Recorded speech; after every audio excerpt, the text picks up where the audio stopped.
C'est toujours un plaisir de vous savoir nombreux pour suivre votre magazine de préférence, le magazine Excellence.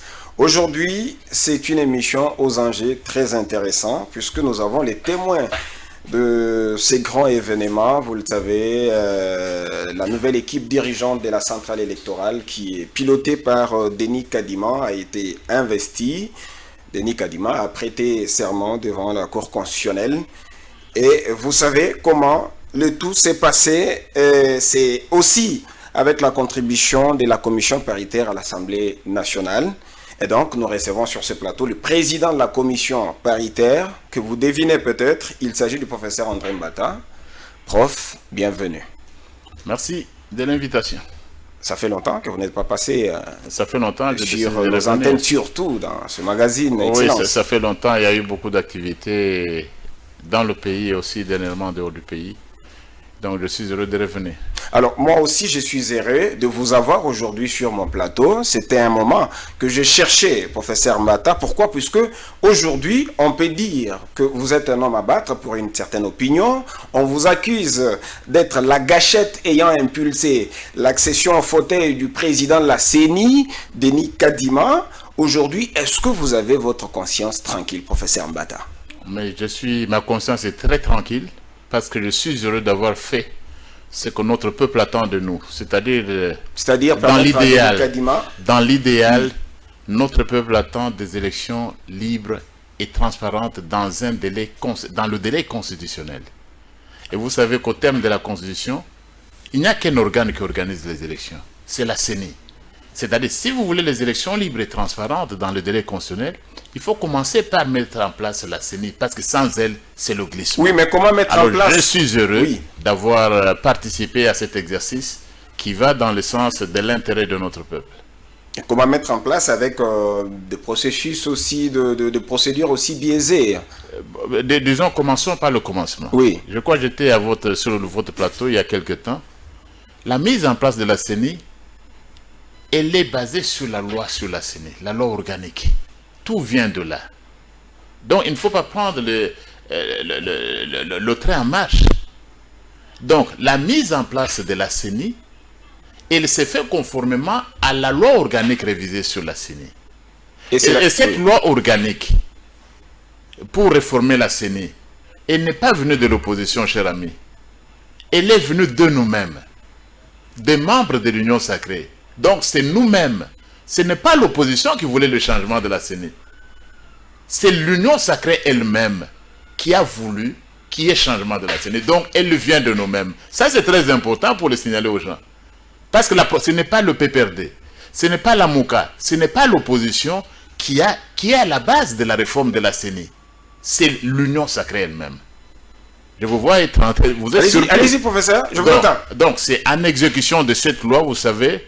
Cette loi avait été adoptée à une écrasante majorité par la plénière de l'Assemblée nationale, adoptée dans les mêmes termes par le Sénat, certifiée conforme à la Constitution par la Cour constitutionnelle et promulguée par le chef de l'État le 3 juillet 2021. Elle est devenue donc une loi de la République. Alors à partir de ce moment-là, la mise en place de la CENI s'est faite sur base de cette loi-là. Je dois vous dire une chose. Lorsque nous avons adopté cette loi, au niveau de l'Assemblée nationale et même du Sénat, à une écrasante majorité, mais toute l'opposition a voté pour. Tout le monde applaudit. Et vous êtes témoin des médias, vous êtes témoin de l'événement. Mais le problème n'est pas celui-là. Maintenant, c'est la mise en place. Non, c'était déjà le problème, c'est celui-là. Oui. On nous accusait de faire le forcing. Vous oubliez. En adoptant la loi, on nous accusait déjà de faire le forcing. Parce que par ceux qui veulent le glissement. Bon, maintenant, en vertu de... Qui veut les glissements? Qui veut les glissements? Bon, l'opposition veut le glissement. Vous savez que le PPRD et le FCC nous a habitués. Est-ce qu'il y a déjà eu des élections dans le délai constitutionnel dans ce pays? Jamais. Non. Ce sont des adeptes du glissement depuis toujours. Alors maintenant que le président Félix Tshisekedi et l'Union sacrée de la nation, nous voulons aller aux élections dans le délai constitutionnel, les élections libres et transparentes, ça leur crée des problèmes parce qu'ils n'ont pas encore, ils ont dirigé pendant 18 ans, ils n'ont pas encore eu le temps de se faire pardonner par notre peuple. Ils ont besoin d'un temps pour se faire une peau neuve et aller aux élections. C'est ça la réalité. Alors, professeur, laissons cela. Oui. Maintenant, nous allons à la mise en place. Cette loi qui a été adoptée à une écrasante majorité, il faut la mettre en place. Bon, une commission paritaire a été mise en place et cette commission, elle est prévue par la loi organique. J'entends des gens qui n'ont aucune formation en droit confondre cette loi. Une commission qui est remise en cause par l'opposition elle-même, qui dit n'être pas prise en compte par cette commission. Mais si une certaine opposition remet en cause, où est le problème dans une démocratie? Une commission constituée des membres de l'Union sacrée seulement. Laquelle? Commission paritaire que vous dirigez. Non, c'était une commission absolument paritaire. Vous venez souvent à l'Assemblée nationale. Si au départ nous avions la majorité, la commission fonctionne sur base de la résolution. Si vous n'avez pas lu la résolution, vous n'allez pas comprendre comment la commission allait fonctionner. C'est-à-dire, la majorité était là-bas, les amis de l'opposition, et plusieurs, après avoir commencé avec nous, ils se sont exclus. Ils ont quitté. Mais dès lors que le quorum était atteint, que nous avions commencé, nous avions poursuivi. C'est comme dans un match de football. Vous venez à 11 joueurs contre 11, et après vous trouvez que vous n'avez pas les nerfs nécessaires, que vous n'avez pas les talents nécessaires.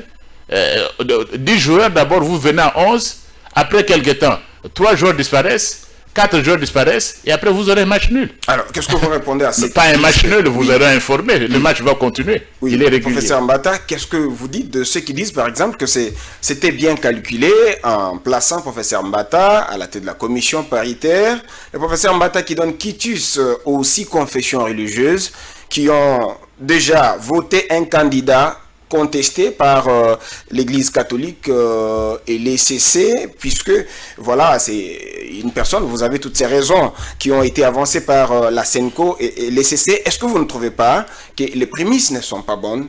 Disons d'abord une chose, oui. Mais que le prof Mbata, président de la PAJ, dirige une commission, c'est tout à fait normal. En même temps, président de la PAJ, mais je viens de vous le dire, cela n'interdit pas, parce que j'ai dit, je dois dire dans quelle langue. Cette commission ne répond pas à nos commissions spéciales et temporaires du règlement intérieur. Il y a de spécificités en droit que les non-juristes, je m'excuse beaucoup, j'ai beaucoup de respect pour les autres, pour les pédagogues, mais si vous n'avez fait que la pédagogie, vous n'allez pas lire, je les aime bien. Oh. Moi, je ne suis pas pédagogue. Si vous n'avez pas fait la médecine, vous ne verrez jamais le professeur Mbata en train de se prononcer sur les questions médicales.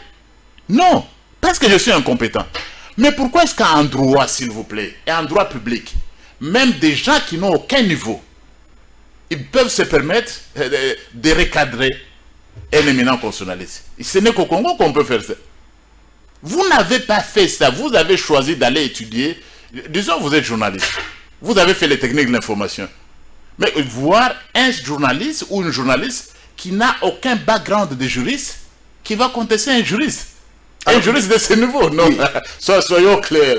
Donc la commission, d'ailleurs, que j'ai dirigée, c'est avec, qui était mon vice-président? Le prof Ndjoli.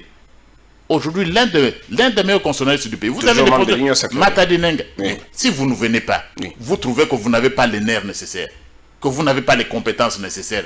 Quel est le problème des autres? Alors, prof, à vous voir sur ces plateaux, vous êtes à l'aise. Est-ce que vous ne vous rendez pas compte à quel point vous avez mis le pays sur les faits, puisque déjà en face de l'Union sacrée, vous avez cette nouvelle coalition, la MOUCA, FCC, ensemble. Vous ne vous rendez pas compte de ce qui a été produit? Non, mais c'est quoi? D'abord, le pays sur le feu.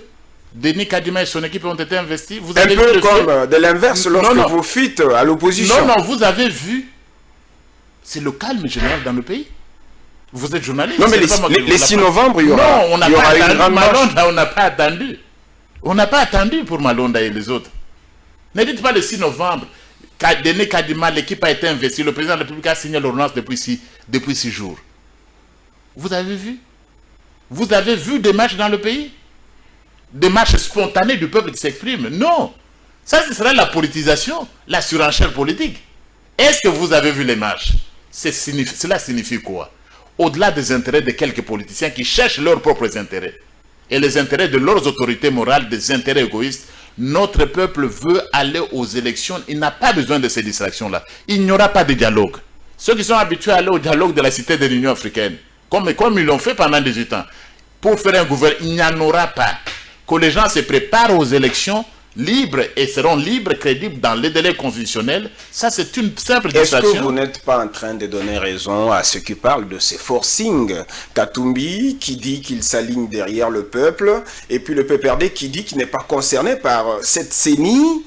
Est-ce que vous ne trouvez pas que vous êtes en train de donner raison? Je ne cite pas les gens d'abord. Disons d'abord pour le compte de la majorité. Tous les grands groupes de la majorité sont représentés. Et même une partie de l'opposition. Mais Ensemble n'est pas représenté? Le rapporteur adjoint, il est de Ensemble. Oh. Vous ne le saviez pas? Allez-y. Vous n'avez pas vu le drapeau d'Ensemble quand il prêtait serment? Mais pourquoi Katumbi doit non, c'est ça, je ne veux pas citer les individus. Oui. Le rapporteur adjoint, il est de Ensemble. Il a le soutien d'une quarantaine de députés. Vous avez vu les drapeaux d'Ensemble en train de flotter là-bas. Et de son groupe, ça sent du débauchage. Hein? 40 personnes, on voulait sur 20. Ce n'est pas du débauchage, c'est-à-dire quoi? Les députés nationaux ont compris quoi? Le mandat qu'ils ont reçu du peuple, le mandat impératif est nul. Vous ne pouvez pas utiliser des députés nationaux qui représentent le peuple comme si c'était vos agents dans une société commerciale. Là, vous parlez de Moïse Katumbi. Je ne suis pas en train de parler de Moïse Katumbi, je parle des principes. C'est-à-dire un député national élu. Vous n'êtes pas élu. Comment vous allez donner des instructions à quelqu'un qui est élu par le peuple? Non. Il est quand même patron de sa plateforme politique. Pourquoi vous voulez focaliser les choses là-dessus? C'est lui qui est censé donner des instructions. Des instructions à qui? On ne donne pas des instructions aux députés nationaux. C'est l'article 101, je crois, de la Constitution. Le mandat impératif est nul. Et l'arrêt de la Cour constitutionnelle l'a confirmé. C'est dans le même sens que non seulement Ensemble est très bien représenté, mais il y a aussi la Mouka, l'autre, elle, est représentée. La Mouka. Mais oui. Et parti de Ditu Monizi est là. Ditu Monizi, c'est un député élu et réélu. Pas dans la zone de Kinshasa. Réélu à Tchangou, là où les gens veulent aller faire des marches. Ditu Monizi de Lamouka est membre.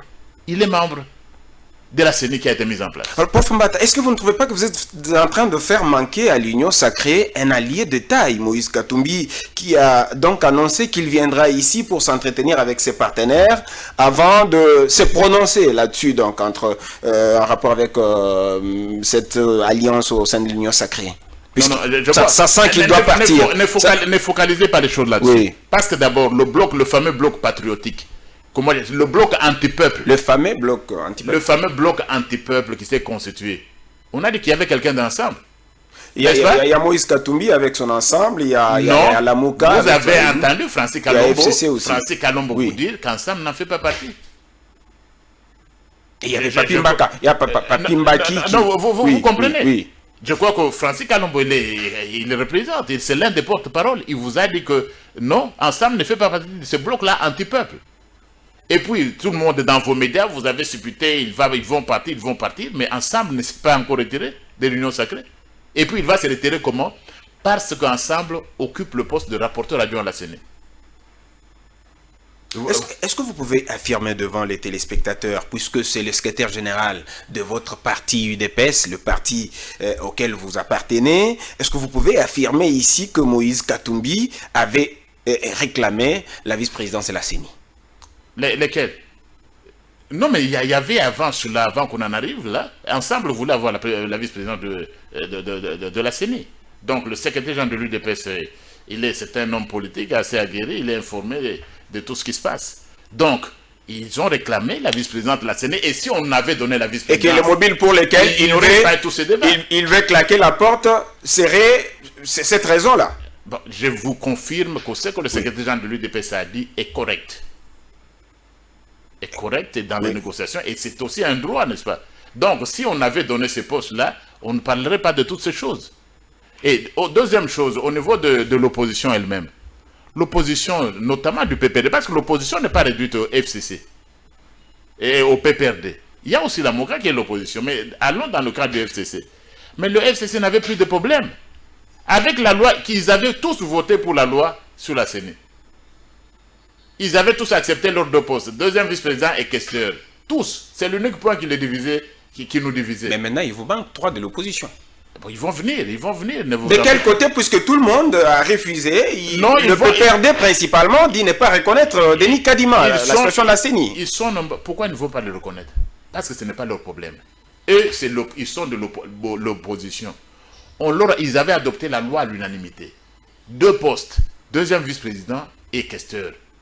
Qu'est-ce que vous avez à faire avec Denis Kadima qui appartient à une autre composante de la société civile? C'est comme j'apprends par exemple qu'il demanderait même la révision de la charte de la charte de confession religieuse. La charte de confession religieuse, oui. Il y a même les CC qui s'est désolidarisé avec les 6 confessions religieuses. Vous comprenez que vous êtes pour beaucoup dans la division.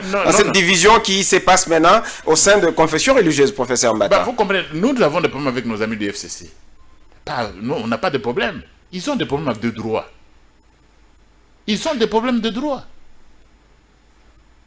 Et pourquoi même dans les débats, est-ce que vous avez vu un juriste du FCC monter au créneau?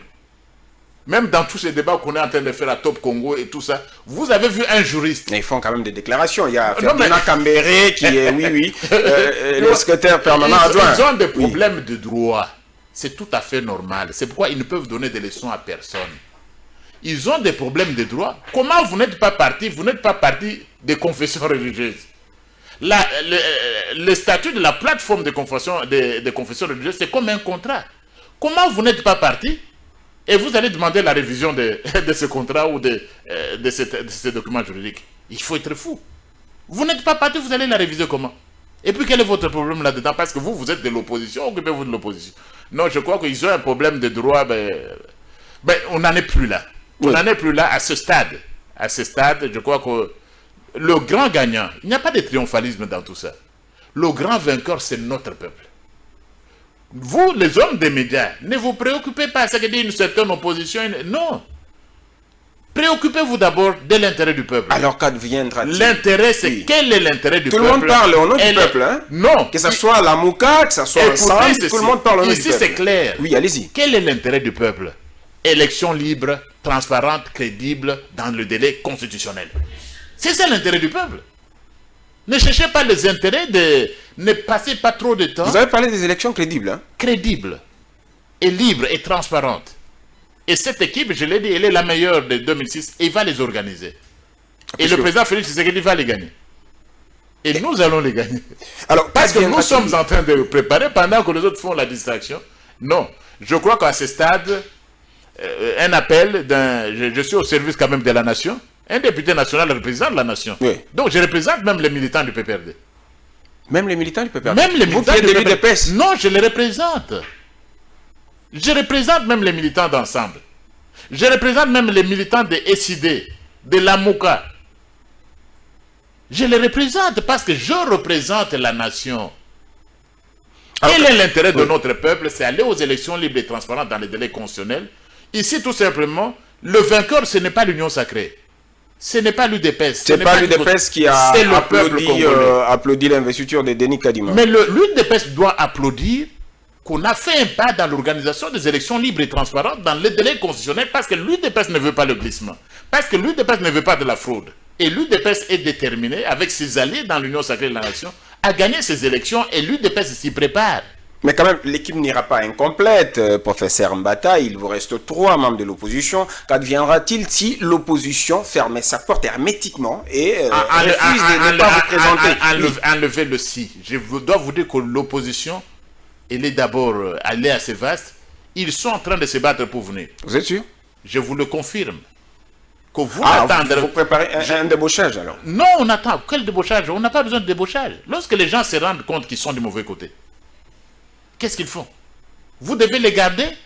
Quand quelqu'un se rend compte que je suis du mauvais côté, je me convertis, je vais dans le sens du peuple, ça devient un débauchage. Si c'est un débauchage, alors c'est un bon débauchage. Un bon débauchage? Mais oui, parce que vous ne pouvez pas rester en enfer. Si quelqu'un veut quitter l'enfer, aller progresser vers le purgatoire et entrer au paradis, mais ce serait mieux. Alors finalement, qui a le monopole du peuple, puisque c'est tout le monde qui se prononce au nom du peuple? Ici, nous disons, ici, c'est indiscutable. Quel est l'intérêt du peuple? Ce n'est pas le glissement. L'intérêt du peuple, ce sont les élections libres et transparentes, crédibles dans le délai constitutionnel. Qui peut organiser ces élections-là? Ce n'est pas le président de la République. Ce n'est pas l'Assemblée nationale. Ce n'est pas Ensemble. Ce n'est pas l'UDPS. C'est un seul organe qui est habilité constitutionnellement à le faire. C'est la CENI. Si la CENI n'est pas en place, vous n'aurez pas les élections que le peuple a voulu dans le délai constitutionnel. Donc on ne peut pas... Le problème dans ce pays, c'est quoi? On ne peut pas vouloir une chose et son contraire à la fois. Vous voulez les élections dans les délais constitutionnels et vous vous opposez à la mise en place de l'organe qui doit vous organiser les élections dans les délais constitutionnels. C'est un non-sens. Mais oui, il faut avoir un consensus là-dessus. Le consensus, vous en parlez trop consensus. Je suis constitutionnaliste. Je n'ai jamais vu le terme consensus dans la Constitution. Oh! Non. Vous avez déjà vu le terme consensus dans la Constitution? C'est ce que le PPRD réclame. Non, je vous dis, vous parlez trop dans les médias consensus, consensus, consensus. Non. Le gouvernement démocratique, c'est le gouvernement de la majorité aux États-Unis, en France et ailleurs, ou en Belgique. Qui peut me donner l'article de la Constitution qui a le mot consensus? Bon, peut-être. J'ai dit, bon, laissez l'exposer peut-être des motifs. Prenez l'article 1er jusqu'à l'article 229. Non, la démocratie, ce n'est pas cela. Et puis, qu'est-ce que c'est que le consensus? C'est la voix du plus grand nombre, et on accepte.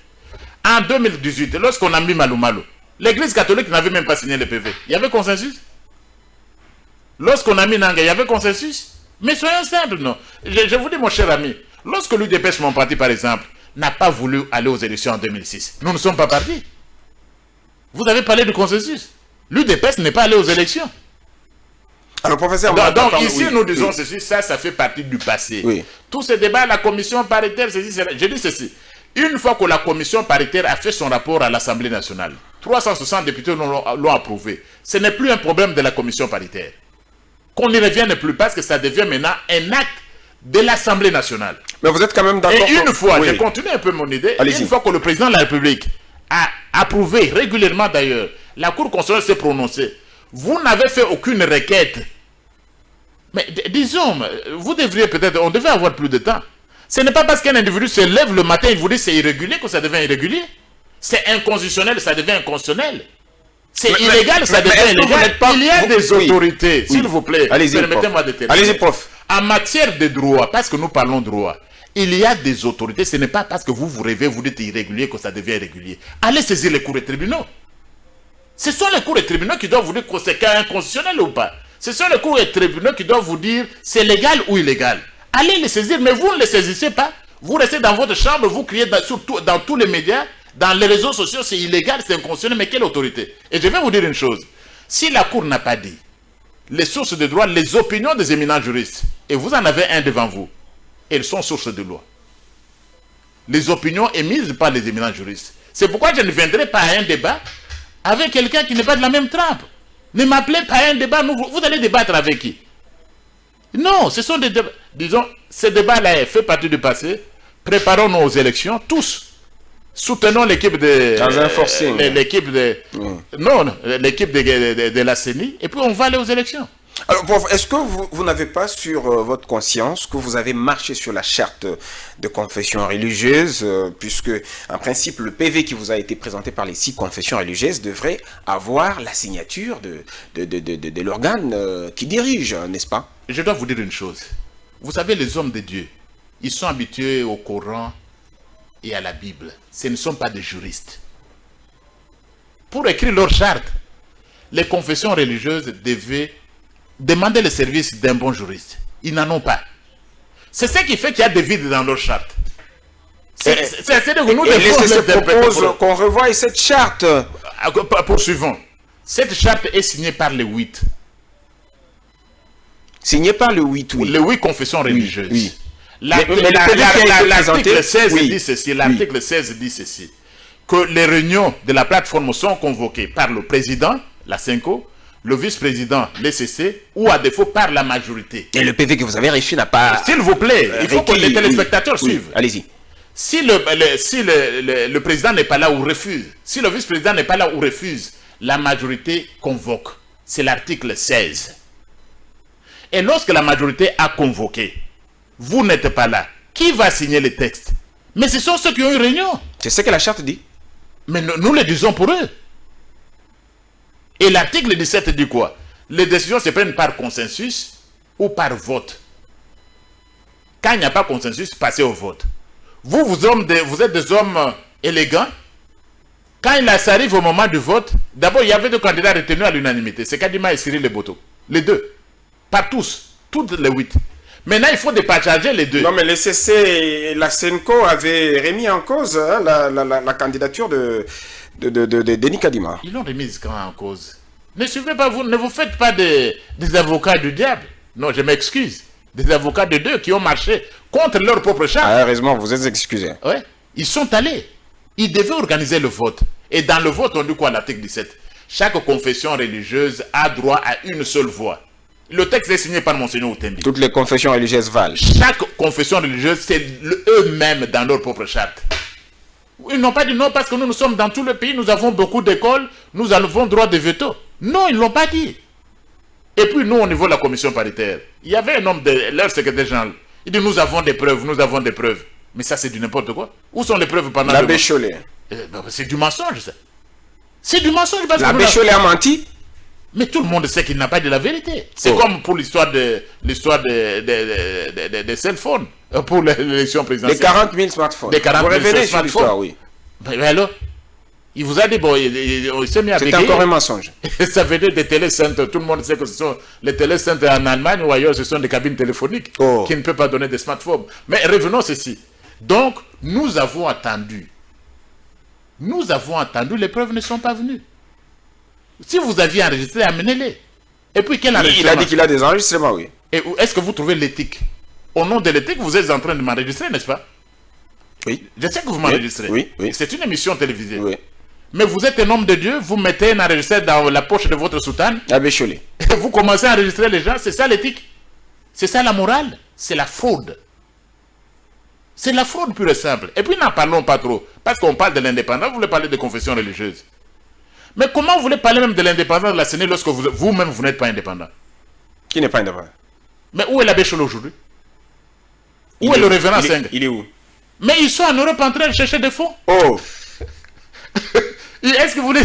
En train de chercher des fonds? En train de chercher des fonds en Europe, pas au lieu de chercher auprès des fidèles.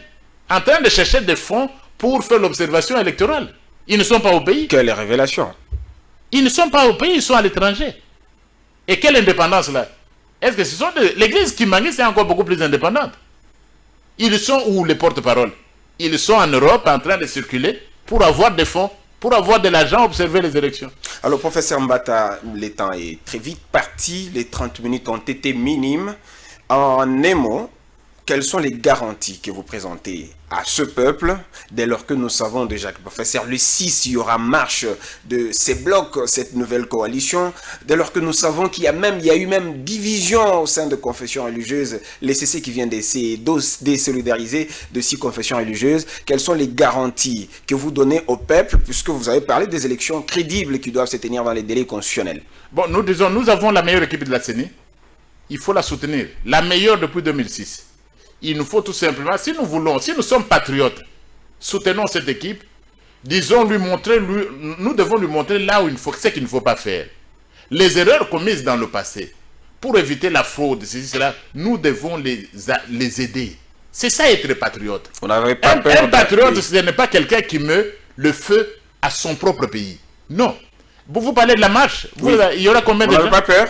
Non, non, vous n'aurez pas à faire les rétro-pédalages? Non, nullement. Nullement, la marche, nous avons installé, Félix Tshisekedi, le président de la République, nous avons instauré un régime de liberté. Ils peuvent marcher, mais ce sera quoi? Notre peuple ne va pas se joindre. Et puis, vous allez voir des gens avec des soutanes dans la rue en train de marcher. En fait allusion à l'église catholique. Vous allez voir, avec des croix en train de marcher, vous n'en verrez pas. Et puis, ne parlons pas trop de l'église catholique aussi. Moi, je suis catholique. Ah bon? Mais oui. Vous êtes catholique? Et vous suis un ancien séminariste, mais ceux qui sont là-bas. Et vous travaillez contre les intérêts de vos pères catholiques qui soutiennent la population? La Synco ne doit pas être confondue avec l'église catholique. L'église, c'est le peuple de Dieu. Nous sommes tous le corps du Christ. Ne confondez pas la Synco ou l'église protestante avec les CC. Mais ça, ce sont des structures comme des ONG. Vous êtes parti de l'église, vous aussi. Vous savez, l'Assemblée nationale, c'est 80% des catholiques. Oh. Le président Bosso, c'est un catholique. Oh. Le président Bahati, ce sont des catholiques, ils vont à la messe tous les jours. Ah, vous êtes des rebelles alors contre les... Non, c'est ça l'église. Nos chefs spirituels, s'ils se sont trompés, tout le monde peut se tromper. Est-ce qu'il y a des saints dans ça? Ah, ils se sont trompés. Ils se sont trompés, ils devaient se confesser. Non, nous avons l'habitude de nous confesser chez eux. Mais je crois que cette fois-ci, ils doivent se confesser vis-à-vis de notre peuple, qu'ils reviennent de l'Europe où ils sont. Ceux qui sont partis chercher l'argent, qu'ils reviennent. Parce que vous ne pouvez pas être indépendant si pour les élections, vous courez à l'étranger. Cette émission est terminée, professeur Mbata. L'émission est terminée, donc. Et nous laisse sur notre soif. Soutenons la CENI et allons aux élections libres et transparentes. Les amis du FCC, ce sont toujours nos amis. et la Mouka, les amis du FCC qui les envoient leurs délégués. Ensemble aussi, oui. Ensemble est déjà là. Nos amis du FCC qui les envoient leurs délégués à la commission, à la CENI. Comme ça, nous aurons des élections libres et transparentes. Et je dois vous dire une chose pour terminer. L'Union sacrée de la nation, Félix Tshisekedi et nous-mêmes, nous avons besoin d'une opposition forte. C'est pourquoi nous devons aider même l'opposition. Ça a été un honneur de vous recevoir sur ce plateau, professeur Mbata. Merci d'avoir répondu à notre invitation. Merci. Nous disons merci à vous, chers téléspectateurs, qui êtes restés patients pendant 30 minutes pour suivre ces magazines excellentissimes. Merci à Clovis qui était derrière les caméras. Merci à Freddy Kipimo, à Maurice Gigande qui est notre directeur de programme. Chapeau bas à Chabani Record qui nous a offert cet espace. J'ai hâte de vous retrouver très prochainement pour notre numéro du magazine Excellence. A plus.